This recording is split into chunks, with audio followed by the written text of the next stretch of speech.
Hello दोस्तों, प्रयास classes 1M की तरफ से आप सभी का स्वागत है। आज हम पढ़ने वाले हैं अव्यू और अव्यू पूरा बेसिक से पढ़ेंगे। अव्यू की परिभाषा क्या है, अव्यू कोटि क्या है, अव्यू कितने प्रकार के होते हैं, इन सभी अव्यूओं का अध्ययन करते हुए फिर प्रश्नावली का हम प्रश्नावली के सारे सवाल करेंगे। पहले हम देखते हैं अव्यू है क्या, अव्यू कैसे चलता है, क्या क्या प्रोग्रेसेस है, पूरा अव्यू को पूरा बेसिक से पढ़ने वाले हैं। तो सबसे पहले बात करें अव्यू की परिभाषा की, तो अव्यू की परिभाषा क्या बताता है या क्या बताती है, तो क्या लिखा है, जैसे m और n संख्याओं अथवा फलनों के आयताकार क्रय विनिमय को m और क्रॉस n अव्यू कहा जाता है। कुल मिला के आपके पास कोई आयता ऐसे अव्यू का स्ट्रक्चर मतलब कोष्टक होता है, आप यहाँ ऐसे कोई अवयव लिखे होंगे, यहाँ भी अवयव लिखे होंगे, तो इस वाले को मान सकते हैं n है, इस वाले को मान लें m, तो m और n के रूप में लिखना ही हमारा क्या कहलाता है, अव्यू, या वो संख्या हो या फलन हो। तो क्या लिखा है, m n संख्याओं अथवा फलनों के आयताकार आयत के रूप में क्रय विनिमय। आयत में क्या होता है, लंबाई गुणे चौड़ाई, ठीक है ना, इस तरह के शेप में, इस तरह ये क्या है, अव्यू के शेप में बताया जा रहा है कि ये लेंथ होती है और ये बर्थ होती है, लंबाई गुणे चौड़ाई। तो लंबाई गुणे चौड़ाई के रूप में अगर किसी को मतलब कोई चीज रखी आ रही इसी के बेस्ट पर, तो वो एक अव्यू की परिभाषा भी बताता है। तो m और n संख्याएं अथवा फलनों के आयताकार क्रय विनिमय को क्या बोला जाता है, अव्यू बोला जाता है। बेसिक आपको अव्यू की परिभाषा नहीं याद रखना है, लेकिन फिर भी अव्यू चलता क्या है ये है।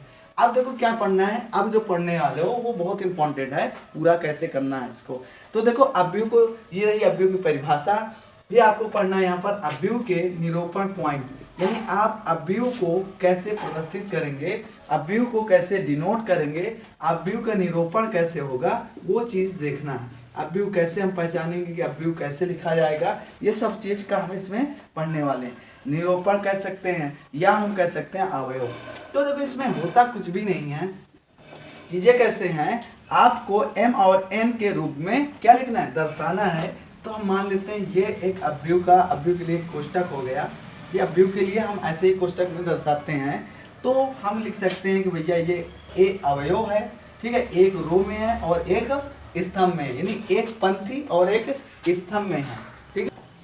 अब ये जो अव्यू के निरूपण में बताया जाता है एक और एक, एक एक क्या बताता है कि एक कॉलम होगा, यानी एक पंक्ति है और एक स्तंभ है, ठीक है। इसी तरह आपका दूसरा नंबर का बताएगा कि पंक्ति, एक ही पंक्ति या एक रो है। तो इस तरह की सीरीज आपको दिखाया जा रहा है। फिर देखो दूसरे पॉइंट की चलती है, तो 2 1 यानी एक आपका दूसरा क्या हो जाएगा, पंक्ति या स्तंभ, ठीक है। फिर आगे की बात करें तो इसी तरह 2 2 है, फिर इसी प्रकार 2 3 है, डैश डैश n नंबर तक जा सकता है। फिर आगे हम 3 की बात करें तो 3 1 3 2, उसके बाद 3 3 डैश डैश आगे तक। अच्छा ये जो संख्या बता रहा है एक और एक, तो पहला जो बताया जा रहा है वो आपको बताया जा रहा है कि एक पंक्ति एक स्तंभ। फिर दूसरी बार जो बताया जा रहा है एक आपका एक पंक्ति होगा, दूसरा स्तंभ होगा, एक पंक्ति दूसरा स्तंभ। फिर ये बता रहा है एक पंक्ति और तीसरा क्या हो जाना चाहिए, स्तंभ होना चाहिए, ठीक है। चालू मत। अब देखो भी जैसे ये आपका है तो ये बताता है दूसरी पंक्ति पहला स्तंभ, दूसरी पंक्ति दूसरा स्तंभ, ठीक है। ये क्या है, दूसरी पंक्ति तीसरा स्तंभ। तो ये जो नंबर बता रहे हैं ये क्या बता रहे हैं, पंक्ति और स्तंभ के बारे में बता रहे हैं। तो अव्यू का निरूपण आप क्या कैसे लिख सकते हो, आप ऐसे देखो, ऐसे आपका नंबर हो गया ये, ठीक है। तो इस तरह के ये कॉलम हो गए, ठीक है। तो अगर इस तरह की कोई लाइन खींच दिया जाए तो ये एक एक सीरीज बन गई पंक्ति, ठीक है। तो पंक्ति और स्तंभ यानी आपको इस लंबाई और इस चौड़ाई वाले का गुणा करना है, तभी बोला जाता है m और n, ठीक है। तो यहाँ पर देखो पहला पंक्ति पहला स्तंभ, तो इसी तरह ये चीज ये आप दर्शा सकते हो अव्यू के स्ट्रक्चर में, पंक्ति m और n के रूप में, ठीक है। तो अब देखो कि हम इसे इस वाले नंबर को ऐसे भी लिख सकते हैं। अगर इसको दर्शाया जाए तो हम कह सकते हैं a i j और m क्रॉस n, यानी ये बताएगा कि आपको m क्रॉस n यानी कि आयत के विनिमय के रूप में लिखना है। बल्कि i और j जो बताता है, i और जो j होगा पंक्ति और स्तंभ के बारे में बताता है। i जो है आपके पास पंक्ति बताता है, क्या बताएगा, पंक्ति बताएगा, और जो j होता है वो स्तंभ बताएगा, क्या बताएगा, स्तंभ बताता है। i जो होगा पंक्ति बताएगा, j क्या बताएगा, स्तंभ बताएगा। तो हाँ ये अगर देखा जाए तो ये i है और ये क्या आपके पास जे है, ये आई है, ये जे आई है, और जे आई क्या बताता है पंक्ति है, तो पहली पंक्ति, ये क्या बताएगा स्तंभ, दूसरा स्तंभ है। तो ये रहा अवयव के अवयवों का निरूपण। अब देखो क्वेश्चन यहाँ भी आ जाता है कि अवयव की कोटि क्या होगी, ठीक है। तो कोटि, अवयव की कोटि भी कैसे निकालना है, कोटि का मतलब होता है टोटल अवयव का विनिमय किस हिसाब से करना होगा, क्रम, कोटि के का क्रम। तो आप इसमें कुछ भी ध्यान रखना नहीं है, जो पंक्ति होगा, जो स्तंभ होगा, उसका क्या करना होता है, गुणा। अब देखो इसमें m और n में अगर बात करें, m और n में m क्या बताता है, n क्या बताता है, क्या नहीं बताता, ये चीज देखना है। m आपका पंक्ति है, m बताता है आपका पंक्तियों के बारे में बताएगा। इंग्लिश में इसको क्या बोला जाता है, इंग्लिश में इसको बोला जाता है रो। पंक्ति को क्या बोलेंगे, पंक्ति जो होंगी उसको बोला जाएगा रो। और n आपका क्या हो जाएगा, स्तंभ। स्तंभ को अंग्रेजी में कॉलम बोलते हैं। क्या बोला जाता है, इनको कॉलम बोला जाता है, कॉलम बोला जाता है, ठीक है। तो कॉलम इनको बोला जाता है। अब देखो जो ऐसे एरो में लिखे जाएंगे, ठीक है, और इन ऐसे एरो को बोला जाएगा 36 वाला एरो, ठीक है। क्या बोला जाएगा, 36 वाला एरो। तो इस तरह के एरो को क्या बोला जाएगा, इस तरह के एरो को बोल सकते हो क्या बोल सकते हो, पंक्ति बोल सकते हो। जो 36 के रूप में लिखा जाएगा उसको क्या बोला जाएगा, पंक्तियां, और क्या बोला जाएगा इससे, रो। अगर जो ऊर्ध्वाधर पॉइंट में लिखा जाए, ऊपर साइड में लिखे जाए, ऊपर या ऐसे एरो में ऐसे, तो उनको क्या बोला जाएगा, उनको बोला जाएगा स्तंभ बोला जाएगा, और इंग्लिश में उसे कॉलम बोला जाएगा। तो ये तो अब जैसे ये ऐसे 36 है तो पंक्ति बोल सकते हो, ऐसे जो आपके ऊपर है तो उनको बोला जा सकता है ऊर्ध्वाधर है, ठीक है। इनको किस एरो से दर्शाते हैं, इनको स्तंभ बोलते हैं, उनको पंक्ति बोलते हैं। तो स्तंभ और पंक्ति का वो तो आप समझे चुके हैं। अब आपका आर्डर पूछता है, आर्डर कैसे है, तो एक एग्जाम्पल मान लेते हैं। जैसे आपके पास यहाँ पर लिखते हैं 2, 3, 5 और 6, और दूसरी एक और लिख देते हैं 3, 5, 7, 2, 1, 0, ये लिखा है। आपसे इस एक एग्जाम्पल है, इससे पूछा जाए कोटि आप कैसे बताओगे, तो कहोगे m गुणे n। m क्या है, पंक्तियां है, रो क्या है, स्तंभ है। तो आप n क्या है आपके पास, स्तंभ है। तो आपसे यहाँ पर देखो तो क्या लिखा है, m गुणे n लिखा है, ठीक है। तो पंक्तियां इसमें कितनी, एक पंक्ति, दो पंक्ति। तो यहाँ पंक्ति भी 2 हैं और कॉलम भी आपके कितने हैं, कॉलम भी आपके पास 2 हैं। तो टोटल यहाँ से कितना आ जाएगा, 4। तो यही गुणा क्या बताता है, अवयव की कोटि। कितने कोटि हैं, 4, यानी टोटल अवयव कितने इसमें, 4। अब इसी तरह इसमें से कोटि निकाली जा सकती है।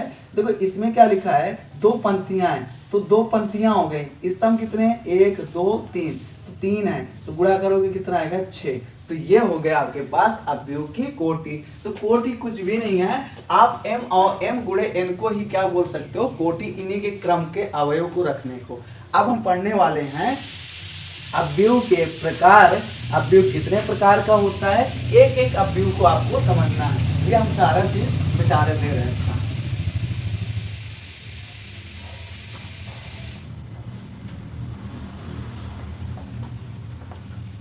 अवयवों के प्रकार में आपको लिखना है, यहाँ अवयव जो हैं उनके टाइप देखे ले रहे हैं। अवयव के प्रकार, अवयव कितने प्रकार का होता है, ये सवाल भी करेंगे। तो पहले आपका पहला टाइप क्या बताता है, आयताकार अवयव। आयताकार अवयव, तो पहला टाइप क्या है, आयताकार। पहला जो आपका अवयव है, आयताकार अवयव की बात हो रही है, किसकी, आयताकार अवयव की। इसमें क्या होता है, इस आयताकार अवयव में इसमें यह बताया जा रहा है कि m और n कोटि का ऐसा अवयव जिसमें ना तो m बराबर हो, कुल मिला के आप m गुणे n का एक ऐसा कोटि होना चाहिए जिसमें m बराबर ना हो, किसके, n के। m क्या है आपको पता है, m है पंक्ति, n क्या है, स्तंभ। यानी ना पंक्ति स्तंभ आपस में बराबर ना हो, उससे बोला जाता है आयत, ठीक है। जैसे हम यहाँ पर एक एग्जाम्पल ले लें, एग्जाम्पल की बात करें तो यहाँ पर एक एग्जाम्पल ले लें, जैसे ABC और D और FG। तो देखो ये आपस में कहाँ है, बराबर नहीं है। इन ना तो 3, इसमें ना तो आपके क्या है, पंक्तियां 3 है और स्तंभ तो आपके 3 है। तो इसमें क्या है बताया जा रहा है कि m और n क्या होना चाहिए, बराबर नहीं होने चाहिए। तो इसमें 2 आए, 1 2 और स्तंभ कितने 1 2 3, तो 3 है। कुल मिला के आयताकार अपव्यूह में m और n कोटि का ऐसा अपव्यूह जिसमें m not equal to n के होगा, यानी m बराबर नहीं होगा n के, ये बताया जा रहा है। किसमें, अब आयताकार अपव्यूह में आपको ये याद रखना है। तो ऐसा अपव्यूह को क्या बोलेंगे, आयताकार अपव्यूह, जिसमें क्या होगा, जिसमें ना तो पंक्ति और कॉलम आपके बराबर ना हो, तो उसे बोला जाता है आयताकार अपव्यूह। अब देखो एक आपका आता है क्षैतिज अपव्यूह। क्षैतिज अपव्यूह में क्या बताया जा रहा है, क्षैतिज अपव्यूह की बात करें अगर, क्षैतिज अपव्यूह को आपको ध्यान रखना है। क्षैतिज अपव्यूह बताता है m बड़ा होना चाहिए n से, m बड़ा होना n बड़ा होगा n से, m बड़ा होगा n से, यानी कि n क्या है, स्तंभ, स्तंभ ज्यादा होने चाहिए पंक्ति की अपेक्षा, उसे बोला जाएगा क्षैतिज अपव्यूह। तो क्या बताता है क्षैतिज अपव्यूह, n बड़ा होना चाहिए, n क्या है, स्तंभ, स्तंभ आपके बड़े होने चाहिए किससे, पंक्ति से। अब एक एग्जांपल के थ्रू देख लेते हैं कि जैसे आपके पास स्तंभ हो गए, मान लो A B C D, ठीक है, और फिर लिख देते हैं यहाँ पर 2 3 5 6, ऐसा कोई एक अपव्यूह लिख देते हैं जो असंगत टाइप का है। अब देखो इसमें पंक्तियां m क्या है आपके, पंक्तियां 1 2 पंक्तियां, स्तंभ कितने 1 2 3 4, तो यानी क्षैतिज अपव्यूह ऐसा अपव्यूह है जिसमें स्तंभों की संख्या ज्यादा हो पंक्तियों की अपेक्षा, वो कैसा अपव्यूह होगा, क्षैतिज अपव्यूह होगा। अगर इसी में एक अपव्यूह और आता है, बात करें, उसको बोला जाता है आपका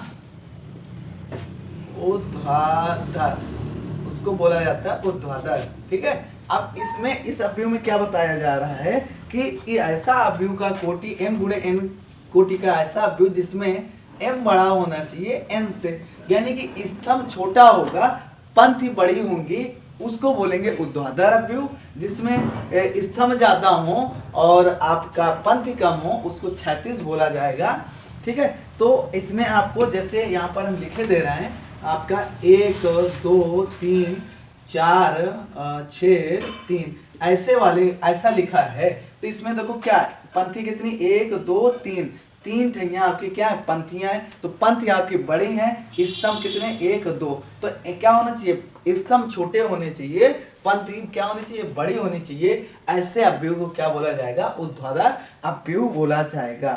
अगर बात करें आगे, पंक्ति अपव्यूह एक होता है आपके पास क्या, पंक्ति अपव्यूह, इसको मिटा के हम बता दे रहे हैं। अगले अपव्यूह की बात करें, अगले टाइप के अपव्यूह की, तो वो आपका होता है पंक्ति अपव्यूह। पंक्ति अपव्यूह को सदिश अपव्यूह भी कहते हैं, ठीक है, इसको बोलते हैं पंक्ति अपव्यूह भी, और क्या बोलते हैं, सदिश अपव्यूह भी बोला जाता है। पंक्ति अपव्यूह और इसे पंक्ति सदिश भी बोला जाता है।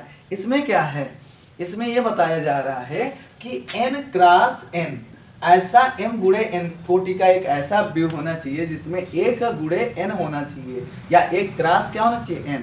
एक क्या है, एक क्या बताता है, पंक्तियां, n क्या है, स्तंभ, यानी जिसमें आपके स्तंभ क्या हो, स्तंभ आपके स्तंभ केवल एक ही पंक्ति हो, समझ रहे हो, एक ही पंक्ति हो।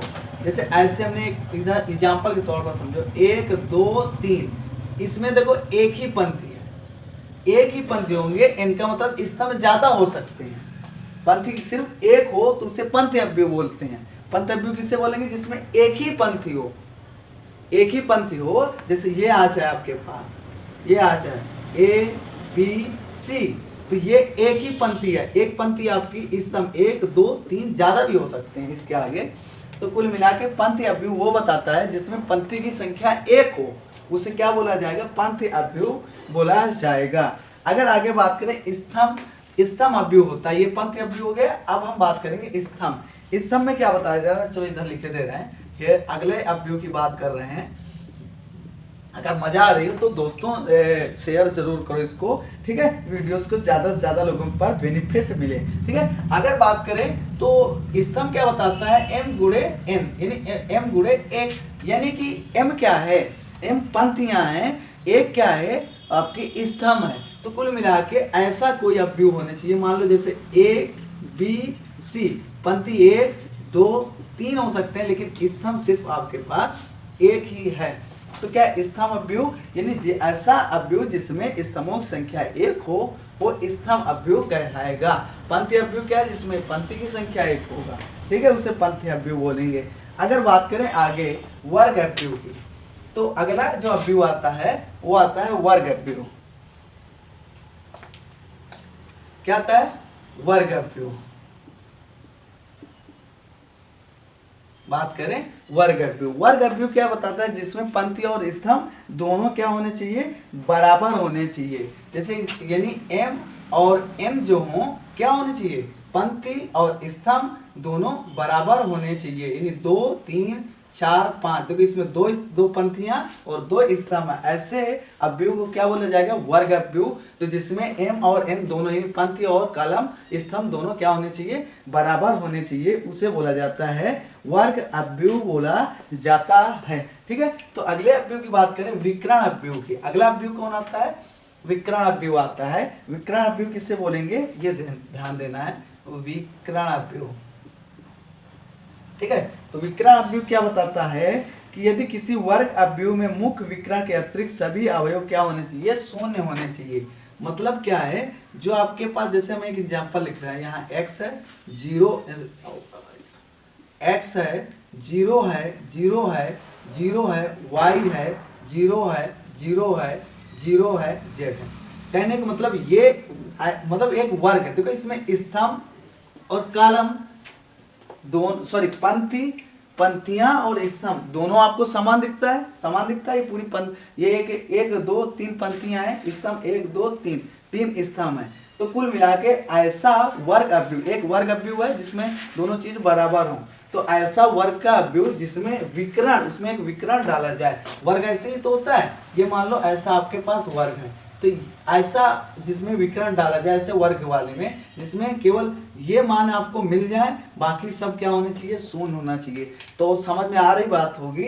विकर्ण अवयव क्या बोलता है कि जिसमें विकर्ण डाला जाए, ऐसे वर्ग वाले वर्ग में विकर्ण हो जिसमें मान मिल जाए, बाकी शेष क्या होने चाहिए, शून्य होना चाहिए, उसे बोला जाएगा विकर्ण अवयव। यानी किसी वर्ग अवयव को में मुख्य विकर्ण के अतिरिक्त सभी अवयव क्या होने चाहिए, शून्य होने चाहिए, विकर्ण अवयव बोला जाता है। अब आगे अवयव की बात करते हैं। तो अगला अवयव हमारे पास आदिश अवयव। आदिश अवयव क्या बोलता है, ये ध्यान देना है। आदिश अवयव क्या बोलता है, आदिश अवयव क्या बोलता है, आदिश अवयव ये बोलता है कि वह विकर्ण अवयव जिसके मुख्य विकर्ण के सभी अवयव समान हो। अब देखो ये क्या बोलेगा, जैसे हम एक एग्जांपल लिख लें, a 0 0 0 a 0 0 0 a। कहने का मतलब आदिश अवयव ऐसा अवयव होता है, आदिश अवयव ऐसा अवयव होता है जिसका मुख्य विकर्ण समान हो, बाकी शून्य हो। बाकी जो ये विकर्ण है, ये विकर्ण है ना पूरा, ये विकर्ण क्या होना चाहिए, समान। अगर यहाँ 1 है तो यहाँ 1 यहाँ 1, बाकी सब क्या होने चाहिए, शून्य होने चाहिए। तो आदिश अवयव ऐसा बताता है जिसमें मुख्य विकर्ण क्या होने चाहिए, समान होने चाहिए। बल्कि विकर्ण में ऐसा नहीं है, अलग अलग भी हो सकते हैं, लेकिन विकर्ण पर शून्य नहीं होगा, बाकी सब शून्य हो सकते हैं। तो आदिश अवयव वो अवयव है जिसमें मुख्य विकर्ण समान हो, बाकी सब क्या होने चाहिए, शून्य हो जाए, वो ठीक है। अब आगे देखो अगला अवयव की बात करें तो अगला अवयव है इकाई अवयव आता है। अगला क्या आता है, इकाई अवयव। तो इकाई अवयव की क्या कहानी है, ये देखना है। इकाई अवयव को और एक नाम से जानते हैं, इसको जानते हैं तस्मकिक अवयव के नाम से जानते हैं। यहाँ पर हम लिखे दे रहे हैं तस्मकिक, ये आपका इसे ही इकाई अवयव के नाम से जाना जाता है। तो ये वो बताता है, ये क्या बताता है, वह आदिश अवयव जिसके मुख्य विकर्ण के सभी अवयव के इकाई 1 हो, अर्थात वह वर्ग अवयव जिसके मुख्य विकर्ण सभी अवयव 1 तथा अन्य सभी अवयव शून्य हो, तो उसे बोला जाता है इकाई अवयव। और ऐसे समझा दे रहे हैं, बिल्कुल नॉर्मल तरीके समझो। इसे 1 0 0 0 1 0 0 0 1। एक एग्जाम्पल और लिखे दे रहे हैं, 1 0 0 1। अब ऐसे कई सारे बन सकते हैं। तो इकाई अवयव ऐसा अवयव है जिसके विकर्ण एक इकाई के हों। समझ में आ रही बात? मतलब इकाई अवयव ऐसा अवयव है जिसके मुख्य विकर्ण एक इकाई का होता है, उसे बोला जाता है इकाई अवयव बोला जाता है। ठीक है, इसे आई से भी प्रदर्शित करते हैं, याद रखना। जैसे इसमें देखो कै विकर्ण का बना है 3, तो इसको बोल जाएंगे I3। आई है एक है 3 का है तो 3 का लगाएंगे, ये 2 का है तो इसके लिए I2 लिखा जाएगा। तो I2 का मान यहाँ से रखा भी जाएगा, आगे सवाल में काम आएगा। तो इकाई अवयव क्या है? जिसका मुख्य विकर्ण एक इकाई का हो, बाकी शून्य भी हो, तो उसे बोला जाता है इकाई अवयव बोला जाता है। अब देखो अगला अवयव की बात करें, आई वो सारी चीजें समझ में आना है, ये रूल्स हैं, अभी सवाल करेंगे इनके। अगर हम बात करें आगे अवयव की, तो अगला अवयव हमारे पास शून्य अवयव, जिसे रिक्त अवयव के भी नाम से जाना जाता है। शून्य अवयव को किस नाम से जाना जाएगा? रिक्त अवयव के भी नाम से जाना जाता है। तो शून्य अवयव और रिक्त अवयव को ही कहा जाता है। ठीक है, तो अब देखो इसमें क्या बताया, यदि किसी अवयव का प्रत्येक अवयव क्या होने चाहिए? शून्य होने चाहिए। मतलब शून्य के नाम से ही जान रहे हो इसके। ठीक है, तो ये देखो सब जो भी विकर्ण, स्तंभ, कॉलम, पंक्ति जो भी हो क्या होना चाहिए? शून्य होना चाहिए। ठीक है, साथ जो भी बात करा जाए यहाँ पर तो सब क्या होना चाहिए? शून्य। तो ऐसा अवयव जिसमें सभी अवयव क्या होने चाहिए? शून्य होना चाहिए, शून्य अवयव या रिक्त अवयव कहा जाएगा। ठीक है, अब अगला जो अवयव है वो बड़ा इंपॉर्टेंट है। ठीक है, तो उसको हम ऐसे क्लासीफाई करके देखते हैं। तो अवयवों के टाइप में तो देखो उसको बोलते हैं त्रिभुजी अवयव के नाम से जाना जाता है। अगर बात करें उसको क्या बोला जाता है?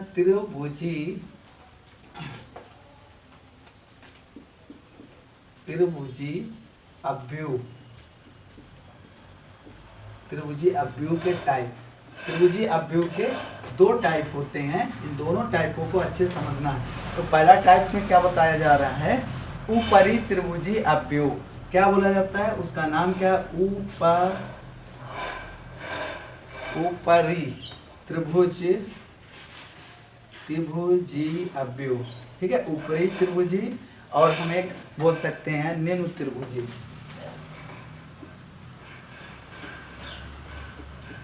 निम्न त्रिभुजी अवयव। तो त्रिभुजी अवयव को 2 पार्ट में बांटा गया, एक ऊपरी और एक निम्न त्रिभुजी में बांटा गया। ऊपरी क्या बताता है ये आपको ध्यान रखना है। तो अब एक चीज लिखे दे रहे हैं हम, एक एग्जाम्पल के थ्रू ज्यादा जल्दी बैठेगा। ठीक है, तो ABCD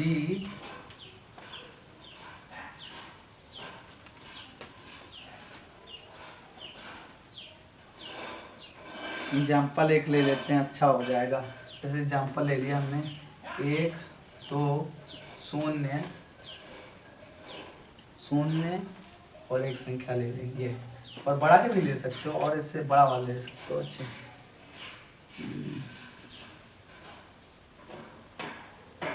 चलो 2 ही का ले लेते हैं, पहले 2 का एक समझ लेते हैं, फिर 3 का भी समझा देंगे, उसमें 3 का समझा देंगे।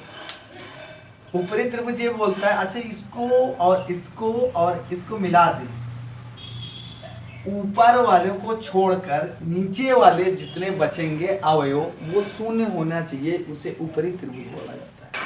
तो ऊपरी त्रिभुज क्या बोलता है कि ऊपर के जितने अवयव जिसमें एक त्रिभुज बनता हो, या 3 का ले लो, 4 का ले लो, 5 का ले लो, ऊपर त्रिभुज जो बनेगा, ऊपर के बाद जो नीचे अवयव बचेंगे वो सारे क्या होंगे? ऊपरी त्रिभुज होंगे। लेकिन वो नीचे जो बचे वो क्या होने चाहिए? शून्य होने चाहिए। क्या होने चाहिए? शून्य होने चाहिए। अगर हम इसी तरह इसकी बात करें, निम्न की बात करें, तो ऊपरी क्या होता है? जिसमें आपका एक त्रिभुज ऊपर बना लो और नीचे जो शेष बचे हुए वो शून्य होना चाहिए। पहचानने का काम है कि ऊपरी है कि निम्न त्रिभुज ही है।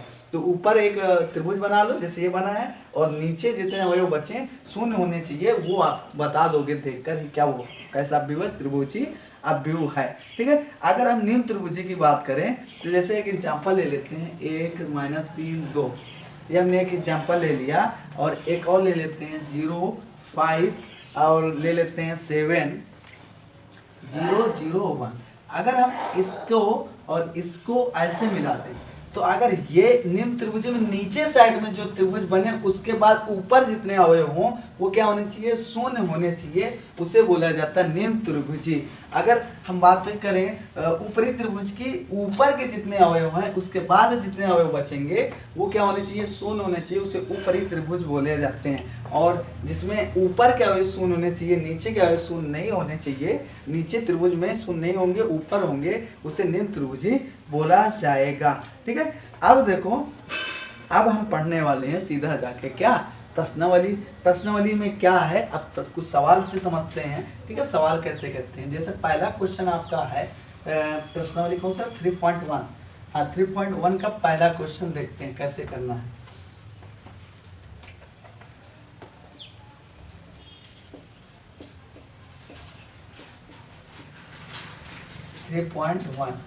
इसमें मान लीजिए जो भी क्वेश्चन लिखा है, क्या लिखा है आपके पास, a बराबर 235 मतलब 35 √3, फिर और क्या लिखा है 5 - 2, फिर लिखा है 1 19 5/2, उसके बाद -5, उसके बाद -7, 12 17, क्या लिखा है 12 17। अब ये आपके पास एक अव्यू लिख दिया है। अब इससे क्वेश्चन कैसे बनाना है, क्या क्या बना है, क्या पूछा है वो देखना है। तो जैसे पहला नंबर आपके पास क्या पूछा है कि अव्यू की कोटि बताओ। पहला नंबर क्या बता रहा है, अव्यू की कोटि बताना है, कितनी कोटि है। दूसरा नंबर क्या पूछ रहा है, दूसरा ये पूछ रहा है अवयवों की संख्या कितनी है, अवयवों के नंबर्स कितने हैं, अवयवों की संख्या, जो अवयव उनकी संख्या। और तीसरा नंबर पूछ रहा है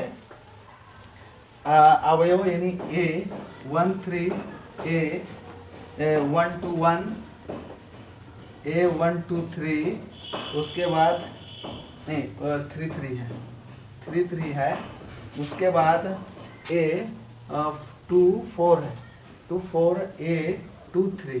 ठीक है, अब देखो क्या है ना, अभी हम सबसे पहला ही क्वेश्चन बताए थे अव्यव की कोटि कैसे निकाला जाएगा, m गुणे n से। क्या निकाला जाएगा, m गुणे n से। m गुणे n आपकी क्या बताते हैं यहाँ पर, अव्यव की कोटि बताएंगे। तो अब देखो m क्या होती है, पंक्तियां, n क्या होते हैं, स्थान। तो पहला क्वेश्चन क्या था, अव्यव की कोटि, और जिसमें m गुणे क्या है, n, यानी m क्रॉस n। अब ऑर्डर बात करें अगर यहाँ पर तो m क्या बताता है, पंक्ति। आप पंक्ति गिन लो, एक पंक्ति पूरी, दूसरी पंक्ति पूरी और एक तीसरी पंक्ति, 3 पंक्ति, तो आप लिखोगे 3। अब n क्या बताता है, n क्या बताता है, ये देखो यहाँ पर लिखा है n है स्तंभ, तो 1 स्तंभ, 2 स्तंभ, 3 स्तंभ, 4 स्तंभ, ये लिख दिया आपने 4। ये हो गया पहले क्वेश्चन का जवाब हो गया।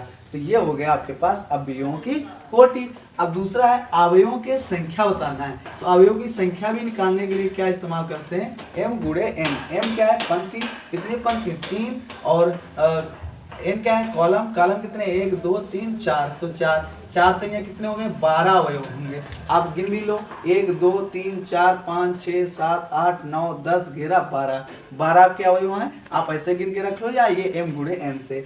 अब ये क्या बताता है, इसके लिए हमने शुरू में निरूपण बताए थे। इसे बताता है पहला आपके पास पंक्ति होने चाहिए, पहला क्या होना चाहिए, पंक्ति होने चाहिए। और आई जे के रूप में है ना, आई जे क्या बताता था, आई बताता था पंक्ति, और जे बताता था आपके पास स्तंभ। हाँ, आई जो है पंक्ति बताएगा, जे क्या बताता है, जे आपके पास स्तंभ। यहाँ पर लिख लेते हैं, पहला वाला क्या है, या मान लो ऐसे ए आई और जे, लिखा तो नहीं लिखा है। तो आई को क्या बोलेंगे, आई को बोला जाता था पंक्ति, और जे को क्या बोला जाता है, स्तंभ। ये आपका क्या बताएगा, स्तंभ बताएगा। एक ये तरकीब से लगाएंगे, एक आपको ये पता होगा कि यहाँ 1 1 होता है, क्योंकि पहला स्तंभ पहला पंक्ति, ठीक है। दूसरा आपके क्या है, पहली पंक्ति दूसरा स्तंभ, फिर पहला पंक्ति और तीसरा स्तंभ, ठीक है। इसी तरह आप लिख सकते हो। फिर दूसरी पंक्ति दूसरा स्तंभ, फिर आपके पास नहीं पहला स्तंभ, उसके बाद दूसरी पंक्ति दूसरा क्या हो जाएगा, कॉलम, स्तंभ मान सकते हो, ठीक है, स्तंभ ही होगा। फिर दूसरी पंक्ति तीसरा क्या होगा आपके पास, स्तंभ होगा, ठीक है, यानी कि कॉलम होगा। फिर ये क्या बताता है, ये बताएगा आपके पास तीसरी पंक्ति पहला कॉलम, फिर ये क्या बताएगा तीसरी पंक्ति दूसरा कॉलम, ये बताएगा तीसरी पंक्ति दूसरा कॉलम या दूसरा स्तंभ, ठीक है, इंग्लिश में क्या बोलते हैं उसको कॉलम, ठीक है, रो कॉलम, ठीक है। तो अब आपको ये चीजें एकदम समझ में आ रही होगी। तो ये क्या बताता है, ये मान निकालने हैं आपको, तो ये बताता है पहले आप पंक्ति पे जाओ और तीसरे क्या जाओ स्तंभ पर जाओ। तो आप देखो पहली पंक्ति ये है, तीसरा नंबर पर ये है। अगर यहाँ से भी देखोगे आगे और भी जा सकता है, इसमें और आगे लिख सकते हो, इसमें नंबर ए कई नंबर तक है, 4 तक, तो 4 तक ले लो, 1 4 यहाँ ले लो, 1 मतलब 2 4 आएगा, यहाँ पर लोगे तो 3 4 आएगा, ठीक है। तो इस तरह से आएंगे। अब आप ऐसे भी देख सकते हो, इन अवयवों के थ्रू समझ सकते हो, नहीं तो ऐसे समझ सकते हो, एक पहली पंक्ति तीसरा क्या होगा स्तंभ होगा, यानी तीसरा स्तंभ। तो 1 2 3 तीसरे नंबर में क्या आ रहा है, तीसरे नंबर पर आ रहा है 1 3 बराबर क्या आ रहा है 19 आ रहा है। तो क्या आएगा 19। अगर यहाँ देखो तो 1 2 3 तीसरे नंबर पर है 1 2 3 तीसरे पर क्या आ रहा है 19। अब दूसरी बात करें 2 1 क्या बताता है, दूसरा पंक्ति लेना है पहला स्तंभ लेना है। तो दूसरा पंक्ति क्या है, दूसरी पंक्ति हमारी ये है जिसमें पहला स्तंभ पर क्या आ रहा है 35। तो यहाँ लिख सकते हो 35, या यहाँ से देखो 2 1 का मान कितना है 35 है। अगर यहाँ पर इसकी बात करें 3 3 3 की, ठीक है, यानी तीसरी पंक्ति और तीसरा ही स्तंभ उठाना है। तो तीसरी पंक्ति हमारे पास ये है और तीसरा स्तंभ कहाँ है ये, तो पहली पंक्ति दूसरी पंक्ति तीसरी पंक्ति, तीसरी पंक्ति स्तंभ कौन सा तीसरा होना चाहिए, पहला दूसरा तीसरा, ये नंबर आएगा। कहाँ आ गया आपके पास -5 आ गया। या यहाँ से देखो तो ये तीसरे नंबर में ये आएगा 1 2 3, ये तीसरे नंबर में लिख गया। अगर आगे बात करें तो 2 4 की बात करें तो ये क्या बताता है, दूसरा आपके पास पंक्ति होना चाहिए, चौथा आपके पास स्तंभ होगा। तो दूसरा पंक्ति कहाँ है ये, और चौथा स्तंभ ये आपके पास। तो 1 2 3 4, ये चौथा स्तंभ क्या आपके पास 12 है, और पंक्ति कौन सी होनी चाहिए दूसरी। तीसरा नंबर क्या बताता है, तीसरा नंबर ये बताता है दूसरा स्तंभ देखना है, सॉरी दूसरा पंक्ति देखना है, तीसरा क्या देखना है आपको स्तंभ। तो 1 2 3 ये हो गया दूसरी क्या पंक्ति, पहली दूसरी, तो कौन सा नंबर देखना, तीसरा हमको स्तंभ देखना। तो 1 2 3 स्तंभ पर क्या है 5/2। अगर इससे देखना चाहो तो इससे भी बहुत सरल से निकाल सकते हो। तो एक घेरा का मान जैसे निकालना है तो यहाँ से 2 मिल जाएगा, 1 2 यहाँ से मिल जाएगा, 1 3, तो यहाँ से कंपेयरिंग करके आप यहाँ से भी निकाल सकते हो। इस अवयव के निरूपण से ये आपको निरूपण हमने बता दिया। तो ये था आपका पहला क्वेश्चन, ठीक है। आप इसी तरह के जो भी क्वेश्चन हैं वो सब एक एक करके करने वाले हैं। आज हमने अवयव के बारे में इतना पढ़ा कि अवयव क्या है, अवयव के प्रकार पढ़ा, और अवयव के फिर कौन से प्रकार में क्या होता है, ये सारी चीज की जानकारी लिया। अब आगे जो है हमने एक प्रश्नावली 3.1 का एक क्वेश्चन भी किया और समझा इस बात को, और आप लोग थोड़ा सा रिमाइंड करोगे तो और जल्दी कनेक्ट हो जाएगा। फिर आगे के जो सवाल हैं फिर नेक्स्ट वीडियो पर आपको मिलने वाले हैं। ठीक है दोस्तों, जय हिंद जय भारत।